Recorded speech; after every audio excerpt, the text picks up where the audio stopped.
ფერადი დღე მშვიდობისა ყველაზე კოსმიური ტარო კონსტელაციის გვერდიდან, რომელიც იცით, რომ ჯადოსნური რჩევებისთვის აუცილებლად უნდა გამოიწეროთ. პირადი კონსტელაცია არის ფასიანი, უნდა ჩაეწეროთ წინასწარ.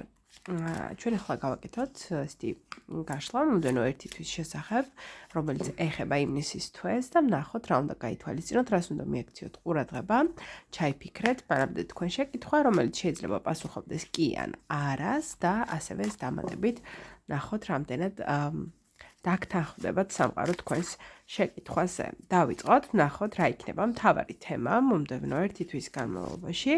აიჩიეთ პირველი, მეორე ან მესამე.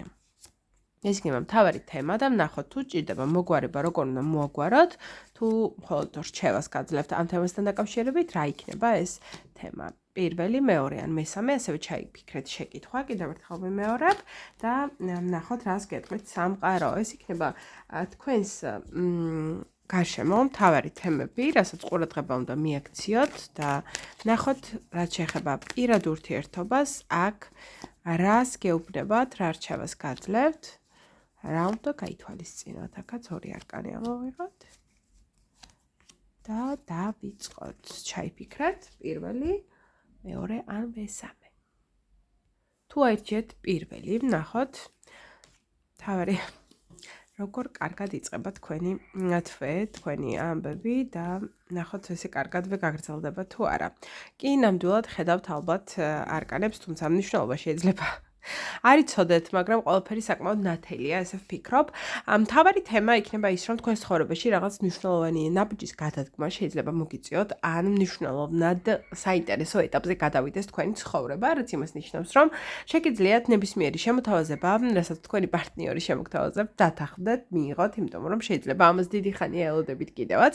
აქედან გამომდინარე საქმეები, რომლებსაც დაიწყებთ ასევე ამავდროულად, შეგიძლიათ რომ მაქსიმალური ყურადღებით და ენთუზიაზმით შეასრულოთ, იმიტომ რომ იმაზე უკეთ გამოგივათ, ვიდრე მანამდე დაწყებული სხვა საქმეები. ამავდროულად მინდა გითხრათ ის, რომ თუ ეს ყველაფერი ეხება თქვენს კარიერას და პარტნიორთან ერთად რაიმე საქმის დაწყებას გეგმავთ, ან გაქვთ ესეთი იდეა, განიხილავთ და არ იცით ზუსტად როდის უნდა დაიწყოთ, რაღაცას ელოდებით, რომ რაღაც უნდა მოხდეს და შემდეგ გადადგათ ეს ნაბიჯი, სამყარო გეუბნებათ, რომ ახლა არის ძალიან კარგი დრო ამისთვის, რომ ნებისმიერი ახალი ნაბიჯი, ახალი გამოწვევა მიიღოთ და გააკეთოთ თქვენს ცხოვრებაში, რაც აქამდე გიფიქრიათ და დაგეგმილი გქონდათ. რაც შეეხება ასევე პირად ურთიერთობასთან რჩევას, არის ის, რომ არ მიაქციოთ ყურადღება, რას ფიქრობენ ადამიანები თქვენს გარშემო, რას გეუბნებიან, იმიტომ რომ შეიძლება ვიღაცა არ იყოს კეთილის მსურველი, ისეთი, რომელიც რაღაც ესე ვთქვათ, ბრჭყალებში სწორ რჩევას გაძლევდეთ, აქედან გამომდინარე, საკუთარი ბედნიერება იქნება ყველაზე მნიშვნელოვანი და ღირებული, ესე გეუბნებათ სამყარო, რომ თუ გსურთ იყოთ ბედნიერი, გააკეთეთ ყველაფერი ამისათვის, არ მოусმინოთ სხვებს, რასაც თქვენ თვლით საჭიროდ, რასაც ფიქრობთ, რომ სწორია თქვენი ბედნიერებისთვის, გააკეთეთ ეს. არ არის აუცილებელი ყველას ყველაფერი მოსწონდეს თქვენს ცხოვრებაში, მთავარია თქვენ გრძნობდეთ თავს კომფორტულად თქვენს პარტნიორთან ერთად და ამით სხვა ზიანს არ აყენებდეთ. ასე რომ, რა ვიცი, ნებისმიერ შემთხვევაში თქვენი გადადგმული ნაბიჯები საკმაოდ წარმატებული და ბედნიერი იქნება, მინდა გითხრათ. რაც შეეხება მეორეს, თუ აირჩიეთ მეორე, ნუ ახლა პასუხი რომ კი იყო თქვენს შეკითხვაზე მიხვდებოდით, რაც შეეხება მეორეს, რა იქნება მთავარი თემები და მთელი ამბები ვნახოთ ახლა აქ.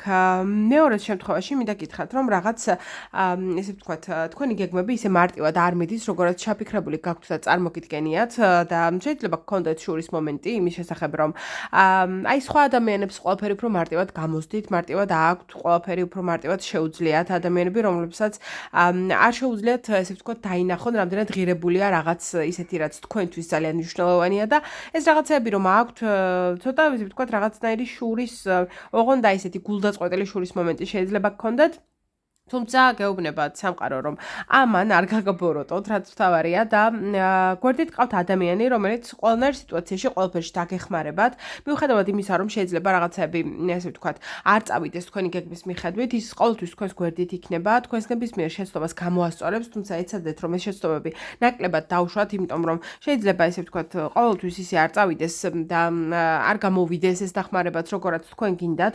აქედან გამომდინარე, მაქსიმალურად ეცადეთ, რომ ყველაფერი გააკეთოთ ესე ვთქვათ, რაღაც გეგმის მიხედვით, თუმცა თუ ეს გეგმა არ წავა, სხვა გზა იპოვოთ, მაგრამ არ შეცვალოთ მიზანი, საითაც მიდიხართ. მიუხედავად ამ ბრძოლებისა, ესე ვთქვათ, მაინც ცოტა მეტი დრო დაჭირდება ამ ყველაფერს, ვიდრე წარმოგიდგენიათ, იმედგაცრუებაც შეიძლება შეგხვდეთ და ამან არ შეგაშინოთ, იმიტომ რომ ადამიანები, რომლებსაც რეალურად უყვარხართ და ადამიანები, ვისაც თქვენი წარმატება უხარია, თქვენი ბედნიერება უხარია, თქვენი ემოცია მათთვის მნიშვნელოვანია, ყოველთვის თქვენს გვერდით იქნებიან. არ აქვს მნიშვნელობა რა სიტუაციაში იქნებით, როგორ გაგიჭირდებათ ფინანსურად, მენტალურად არ აქვს მნიშვნელობა ნებისმიერ რთულ სიტუაციაში ეს ადამიანები იქნებიან თქვენს გვერდით და ასეთი სიტუაციებიდან დაინახავთ ვის უყვარხართ, ვინ გაფასებთ და ვისი იმედი შეიძლება გქონდეთ. ამიტომ ამ ყველაფერს მიაქციეთ ყურადღება. რაც შეეხება კი და არას, აქ 50-50-ია. უფრო ვიტყვი რომ დადებითია პასუხი, უბრალოდ დროში ცოტა მეტს მოითხოვს ეს ყველაფერი, ვიდრე თქვენ წარმოგიდგენიათ. რაც შეეხება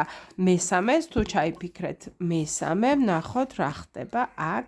აქ მინდა გითხრათ რომ პარტნიორთან დაკავშირებით თუ რაიმე სახის გეგმები გაქვთ და არ იცით როდის როგორ ანაირად უნდა განახორციელოთ, ვიტყოდი ესეთ რამეს. კარგი დროა ცვლილებებისთვის, შეგიძლიათ რომ ეს ცვლილებები თქვენთვის გამოიწვიოთ და დაიწყოთ, მოკლედ რაც ჩაფიქრებული გაქვთ, მაგრამ ამავდროულად ერთ-ერთი არის უფრო მეტად დომინანტი, რომლის ესე ვთქვათ, სიტყვაც უფრო ღირებული და მნიშვნელოვანი შეიძლება იყოს. გულისხმობ იმას, რომ მიუხედავად ბალანსისა, რომელიც შეიძლება ესე ჩანდეს, არ არის ეს ბალანსი ურთიერთობაში, ერთი უფრო დომინირებს და შეიძლება ამ ყველაფერმა პრობლემა შექმნას, ამიტომ ეცადეთ რომ ყველაფერი უფრო ესე დაბალანსებულად გაკეთდეს, თანაბრად განაწილდეს, იმიტომ რომ ერთის დომინირების შემთხვევაში აუცილებლად გამოიწვევს კამათს და აუცილებლად გამოიწვევს რაღაც დაპირისპირებას, თითქოს ისეც, რომელიც ტოქსიკურ ურთიერთობაში შეიძლება გადავიდეს. აქედან გამომდინარე საკუთარი ნაჭუჭიდან გამოსვლა მოგიწევთ, რაღაც დათმობებზე წასვლა მოგიწევთ, თუ გიღებთ ეს ყველაფერი ეს ურთიერთობა, ეს კარიერული ურთიერთობა იქნება თუ პირადი ურთიერთობა არ აქვს მნიშვნელობა, ნებისმიერ შემთხვევაში თუ ეს თქვენთვის ღირებული და მნიშვნელოვანი იქნება, შეგიძლიათ რომ ამ დათმობებზე წახვიდეთ. უბრალოდ კარგად ჩამოყალიბეთ აზრი, რამდენად გსურთ ეს დათმობები, რამდენად თქვენთვის მნიშვნელოვანი იქნება და რამდენად შეძლებთ ამ ყველაფერს. აქედან გამომდინარე, სამყარო რა თქმა უნდა გირჩევთ რომ დაბალანსდეს ეს ყველაფერი. თუმცა და არ იყოს მოჩვენებითი, მაგრამ თუ გამოვა რა თქმა უნდა თქვენ უნდა ეცადოთ, იმიტომ რომ ასევე არ დამავიწყდეს რჩევის მოცემა, რომელსაც სამყარო გიგზავნით არის ის, რომ თქვენი წყობიდან გამოყვანის შემთხვევაში კარგად დააკვირდით, რატომ აკეთებენ ამას ადამიანები, ანუ რატომ იწყებენ რაღაცა ისეთის თუნდაც თქმას, თუნდაც ქცევას, რაც მერე იწვევს თქვენს გაღიზიანებას. კარგად დააკვირდით ამ ყველაფერს, იმიტომ რომ შეიძლება თქვენ რეაქციაზე უფრო გქონდეთ, ესე ვთქვათ, ამ ყველაფერზე ხაზგასმა, ვიდრე იმაზე, რამ გამოიწვია ეს თქვენი რეაქცია. აქედან გამომდინარე, ამ ტოქსიკურ რაღაც დეტალებს დააკვირდით, ადამიანებს დააკვირდით, რომლებიც ამ ყველაფერს იწვევენ, რატომ, როგორ ისვის და რანაირად და უფრო მარტივად გადადგამთ ნაბიჯებს. მოკლედ ეს არის თქვენი ერთი თვის ზოგადი მიმოხილვა, წარმატებული, ბედნიერი და ფერადი დღეები ყველას.